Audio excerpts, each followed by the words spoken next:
rieccoci nuovamente assieme con A Voi la Linea. Incontro questa mattina in Prefettura Udine tra il prefetto Massimo Marchesiello, le associazioni di categoria, le aziende dei trasporti, la Polizia Ferroviaria e Trenitalia per mettere a punto i controlli sui mezzi di trasporto legati all'introduzione del Green Pass anche su corriere e treni regionali. Ci colleghiamo in diretta con Paola Treppo per le ultime. A te la linea, Paola.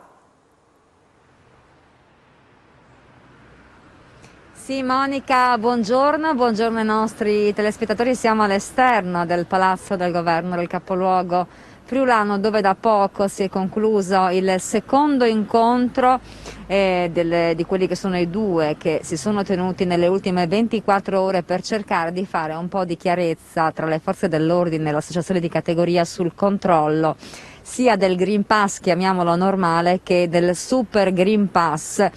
Ecco, quindi c'è la necessità di far incontrare per un confronto diversi soggetti, come hai già detto tu, le associazioni di categoria, Trenitalia, Polizia Ferroviaria e anche le aziende che operano nel settore dei trasporti, perché è proprio il settore dei trasporti quello più complesso per la verifica del Green Pass. Sappiamo che possono accedervi le persone vaccinate, è difficile però eseguire i controlli, come abbiamo già anticipato nel nostro notiziario di ieri sera. Saranno attivate una serie di pattuglie miste sugli autobus, sia in transito, cioè quando l'autobus o il mezzo pubblico sta viaggiando, che in prossimità, quindi di fatto alle fermate dell'autobus.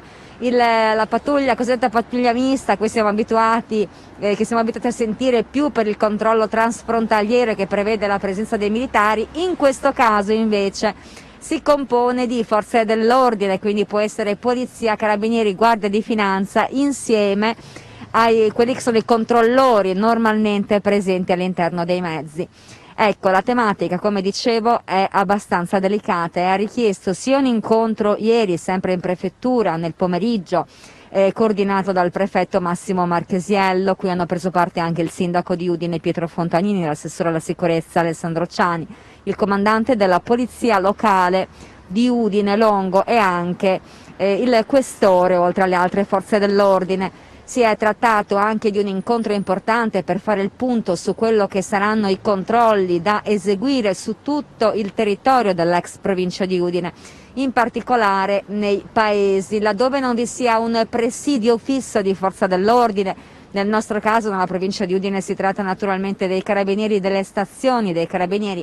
Ecco, ebbene, siccome non sono in ogni comune, laddove il territorio non è presidiato da una caserma, il prefetto chiederà a tutti i sindaci della ex provincia di Udine, dei comuni, di attivare la propria polizia locale. Va detto che non è semplice neanche in questo caso, poiché non tutti i comuni della provincia di Udine come enti dispongono di propri uomini di polizia locale. Spesso vi sono delle aggregazioni, dei consorzi, spesso gli agenti di polizia locale sono talmente pochi, in alcuni casi addirittura uno, se non addirittura nessuno, e quindi diventa veramente difficile eseguire i controlli, in questo caso nei ristoranti, poiché il locale pubblico dove si mangia, insomma dove la gente si aggrega e c'è più pericolosità di diffondere il virus, e dove è obbligatorio il Super Green Pass per la consumazione all'interno, seduti al tavolo, diventa difficile per quanto riguarda, appunto, dicevo, il controllo. Quindi ci sarà questo pressing sia sui sindaci e da parte dei sindaci sulla polizia locale per quello che è possibile per contenere appunto la pandemia in questo periodo di zona arancione, in questo periodo di inverno a cui stiamo andando incontro. Le temperature si sono già abbassate. Ebbene, è anche oggi quindi un nuovo confronto, vi riferiremo nelle prossime nostre edizioni del telegiornale rispetto a quelli che sono stati i contenuti. In questo momento il prefetto e il vicario si stanno confrontando appunto in prefettura per fare un po' il punto, tirare le somme di quelli che sono stati i contenuti dell'incontro di questa mattina, un incontro che ha preso avvio alle 11, come dicevi tu, appunto, con tutta una serie di realtà coinvolte direttamente nel trasporto pubblico locale. E allora qui, Monica, se avete altre domande da studio, altrimenti da Udine, dall'esterno della prefettura, ti restituisco la linea. Grazie Paola, buon lavoro. E i dirigenti scolastici del Friuli Venezia Giulia si sono confrontati questa mattina durante un incontro a Sesto Arreghena con il presidente dell'Associazione Nazionale Presidi, Antonello Giannelli. Al centro della discussione la gestione della pandemia a scuola. Il problema principale riguarda la difficoltà di tracciamento da parte dei dipartimenti di prevenzione e il conseguente ricorso alla DAD. Vediamo. La didattica a distanza è il caso delle quarantene sempre più frequenti, al centro di un incontro tra i dirigenti scolastici del Friuli Venezia Giulia e il presidente dell'Associazione Nazionale Presidi Antonello Giannelli, presente oggi. Presidente, intanto cominciamo da qui, dalla questione DAD con il governo che prima ha cambiato il protocollo e poi ha fatto un dietrofront. Ma io direi che essenzialmente non c'è stato abbastanza coordinamento, non c'è stata comunicazione all'interno della compagine governativa, perché risulta un po' bizzarro che ben 2 ministeri sottoscrivano una nota lunedì sera per annullarla poi martedì pomeriggio in base all'intervento del commissario straordinario voluto dalla Presidenza del Consiglio. Quindi è chiaro che c'è stato poco coordinamento al loro interno. Detto questo, io ribadisco un concetto che ho espresso più volte. La DAD è un po' come le scialuppe di salvataggio quando la nave affonda. Se succede qualcosa non bisogna prendersela con le scialuppe di salvataggio, ma con quello che ha prodotto il naufragio, che sia un iceberg oppure nel nostro caso la pandemia. Quindi il nostro nemico è la pandemia, non è la DAD. La DAD è un sistema per fronteggiare questa situazione e per limitare i danni. Poi è chiaro che ci sono una serie di disfunzioni, una serie di criticità da risolvere che conosciamo, che essenzialmente partono dalla non disponibilità della rete in tutte le abitazioni. E non sto parlando necessariamente della linea fissa, basterebbe anche una copertura dati cellulare, ma se questa non c'è, ovviamente il ragazzo che deve fare? E quindi bisogna partire da questo e fare in modo che sia un diritto per tutti. Intanto i presidi sono alle prese con una costante interlocuzione con i dipartimenti di prevenzione e devono spesso prendere decisioni importanti, anche forse oltre quello che competerebbe loro.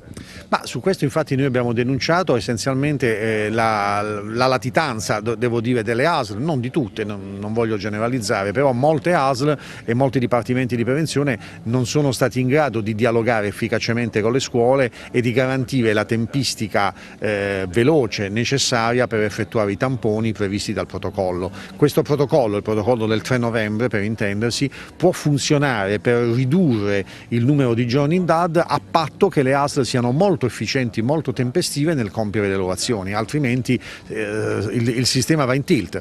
Spero che l'intervento del commissario Figliuolo da questo punto di vista, con l'entrata in campo di nuove risorse umane, probabilmente quelle dell'esercito o della protezione civile, possa supportare efficacemente le ASL. Il 15 dicembre è obbligo vaccinale poi per il personale del mondo della scuola, potrà aiutare, cambierà qualcosa? Io sono favorevole da sempre al vaccino. Nel mondo della scuola il personale è molto vaccinato, quindi io credo che l'introduzione di questo obbligo non cambierà tantissimo, perché dovremmo essere attorno a un 95% già di vaccinati e quindi c'è un 5% di non vaccinati e c'è una parte di persone che non si possono vaccinare, quindi quelli che effettivamente non si vogliono vaccinare credo che assommino al 2-3%, probabilmente in questa regione ce n'è un po' di più, però c'è poco da fare, ripeto, le leggi si rispettano e l'obbligo deve valere per tutti. È una situazione straordinaria di emergenza, dobbiamo tutelare la salute di tutti. Il vaccino non è una misura individuale, ma è una misura collettiva di protezione. Teresa Tassanviò, il presidente regionale dell'ANP, oggi un incontro comunque importante anche per confrontarvi tra voi dirigenti. Sì, è un incontro che attendevamo da tempo, dopo 2 anni torna il presidente Giannelli ed è importante per l'associazione perché lui è un punto di riferimento che dà continuo supporto, quindi anche le occasioni in cui la voce diretta dei dirigenti scolastici può confrontarsi in un'occasione come questa, credo che sia molto importante anche per dare un po' un'iniezione di fiducia, in questo momento ne abbiamo veramente bisogno. Per quanto riguarda la tematica delle vaccinazioni del personale scolastico, quindi docente e non docente, a che punto siamo anche in vista dell'obbligatorietà che dovrebbe entrare poi dal 15 dicembre? Sì, allora da un sondaggio che abbiamo fatto informalmente tra i nostri iscritti risulta che un 5-6% del personale delle scuole sia ancora personale non vaccinato. Questo ovviamente comporterà dei problemi perché dal 15 dicembre ci sarà l'obbligo vaccinale per tutto il personale della scuola e si porrà il problema della regolarizzazione o della necessità di sostituire questo personale. Se questo personale non si dovesse vaccinare, poi come si potrà fare?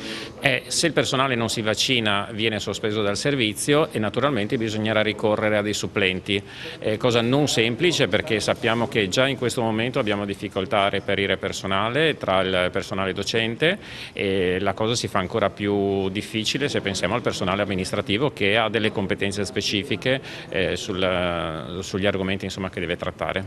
Qual è la situazione per quanto riguarda i territori di Gorizia e Trieste, intanto per quanto riguarda le quarantene? Pare un pochino meglio la situazione di Gorizia rispetto alla situazione di Trieste, le quarantene ci sono e sono inevitabili e c'è un problema un pochino di sottodimensionamento dei gruppi che lavorano ai dipartimenti di prevenzione, per cui spesso quello che dovrebbero essere dei test fatti in giornata a tempo zero, in tempi veloci, si prolungano molto nel tempo e quindi non ci arrivano i certificati per le riammissioni in classe, sono in forte difficoltà, sono poche persone che lavorano tantissimo e sono in forte difficoltà, per cui cerchiamo noi di dare una mano raccogliendo le informazioni che possiamo raccogliere, però la gestione del quotidiano è molto complessa. Al momento quanto è stato il ricorso alla didattica a distanza finora? Dipende da singole situazioni, ci sono stati dei momenti in cui in un istituto come il mio, che è un istituto tecnico industriale di Trieste, ne abbiamo avuti 3-4 classi a distanza, dei momenti in cui ho dovuto mettere tutta la scuola a distanza perché un insegnante che era positiva e aveva fatto lezioni in un certo numero di classi e quindi non si riusciva più ad avere il conteggio di quelli che potevano essere stati i contagi, no? Magari questione di 2-3 giorni in qualche situazione, di una decina di giorni in altri e quindi insomma i disagi ce ne sono, ovvio. Breve pausa pubblicitaria, ci ritroviamo subito dopo.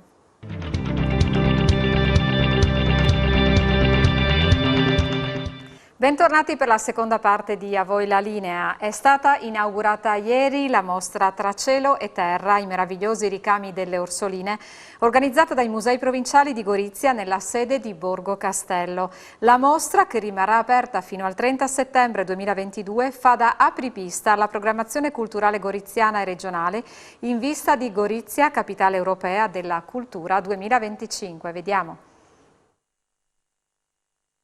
La sovrintendente ai Musei Goriziani, Raffaella Sgubini, ha curato questa mostra che è qualcosa veramente di straordinario, un orgoglio per Gorizia. Io spero veramente che questa mostra sarà apprezzata, ma devo dire che le orsoline di Gorizia sono sempre state circondate da grande affezione, così come si è sempre percepito il loro patrimonio come qualcosa di fortemente identitario per il territorio goriziano. E sicuramente questo patrimonio non delude le attese perché è un patrimonio straordinario, variegato, raro, di straordinaria qualità. Ecco, io veramente vorrei che si potesse visitare questa mostra con mente libera, abbandonando gli stereotipi sull'ordine religioso, eccetera, ma considerando come effettivamente le orsoline nei secoli, dietro il loro aspetto austero, il loro impegno nell'educazione, nell'istruzione delle ragazze, hanno anche coltivato questa arte gentile del ricamo che hanno portato avanti con virtuosismo assoluto, dando corpo a quello che era il loro immaginario, un immaginario fatto di bellezza, di luce, di colore. Hanno lasciato delle testimonianze assolutamente straordinarie che ci colpiscono e ci commuovono a distanza di 3 secoli. Tra cielo e terra, un patrimonio qua a Gorizia, Assessore Gibelli. Cosa possiamo dire?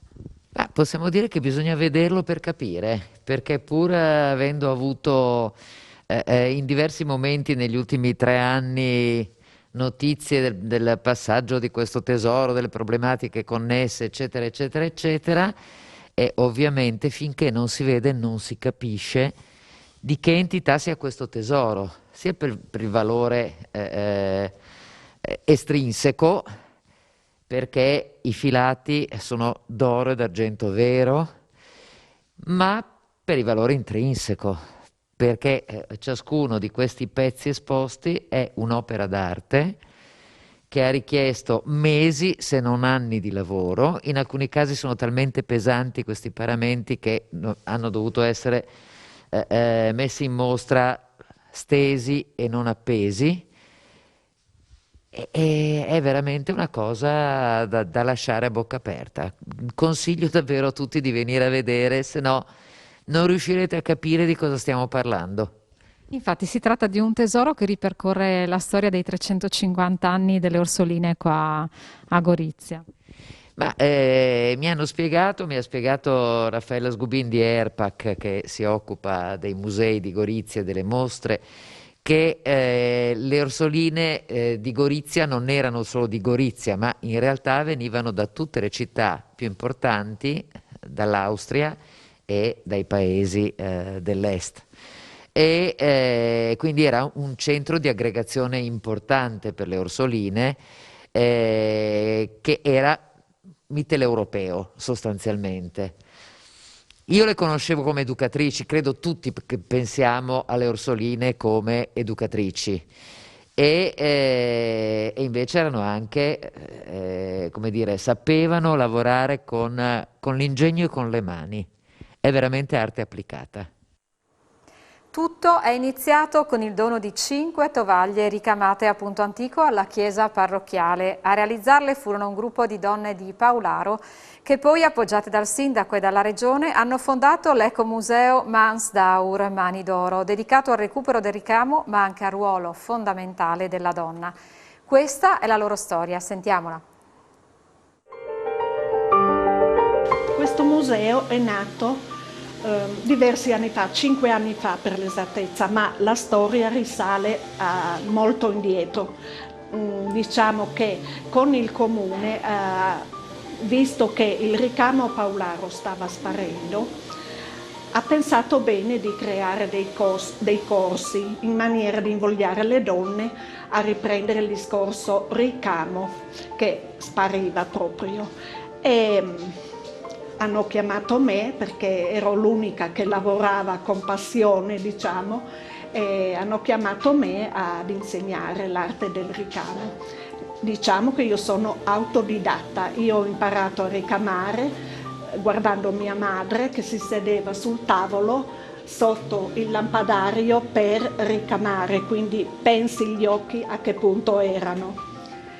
E da lì, dopo anni di corsi, un gruppo, eravamo molto unite, io, loro, ed erano anche diventate molto brave a ricamare. Sono ancora molto brave perché ricamano tuttora. Finiti i corsi abbiamo pensato di regalare come dono e ringraziare Dio, visto che siamo cristiani, almeno io. Ci siamo riunite in 14-15 di noi e abbiamo pensato di regalare delle tovaglie alla chiesa parrocchiale e abbiamo fatto 5 splendide tovaglie a Punto Antico che sono tuttora su nella chiesa parrocchiale. Da lì è cominciato tutto. Il sindaco di allora ci ha proposto di torniamo un punto indietro, qui a Ferragosto, l'ultima domenica di agosto, si svolgono i mestieri, Mistirs, dove tutta la popolazione, gli interessati, quelli che piace trasmettere, far vedere il saper fare di Paularo, si riunisce tutta Paularo, tutta la vallata, fa le tradizioni, i mestieri di Paularo. Allora anche noi come gruppo Ricamo si prendeva parte con mostre, con i nostri lavori a questo evento. Chiaramente il sindaco non si è lasciato sfuggire l'occasione, no? E ci ha chiesto se volevamo partecipare al riconoscimento che la regione ci aveva dato per i Mistirs e noi chiaramente abbiamo accettato. E pian piano abbiamo creato assieme al sindaco questo ecomuseo, ma io lo volevo proprio con le mie idee, proprio caldo, accogliente, con il ricamo che si vedesse, non si vedesse, e abbiamo creato questo ambiente e così è nato l'Ecomuseo Ricamo di Paolaro, Mansdauer. Ci sono una cucina con il fogolar e anche altre 2 stanze, che cosa presentano? Allora, il fogolar, la cucina rappresenta il fulcro della famiglia di Paolaro, perché nella cucina si svolgevano tutte le attività paularine. Gli uomini facevano la gerla, scalpellavano lì con le sgoibie, facevano l'intaglio del legno, diverse attività. Le donne facevano tutti i mestieri, cominciando dal pane, formaggio, da mangiare agli animali, tutto si svolgeva in cucina, tutto. C'erano le galline che giravano, il maiale che era da asciugare al soffitto, e quindi pensi che un bell'ambiente caldo così io non l'ho mai visto dopo di allora, e ho tanta nostalgia di quelle cose perché li ho visti quegli ambienti. Qui è tutto bello, lindo, ma una volta era tutto scuro perché si affumicava il maiale, quindi i fumi erano vivi, non chiusi. E così la cucina era il fulcro di tutto. Nella camera si viveva la notte, ma in altri modi, diciamo.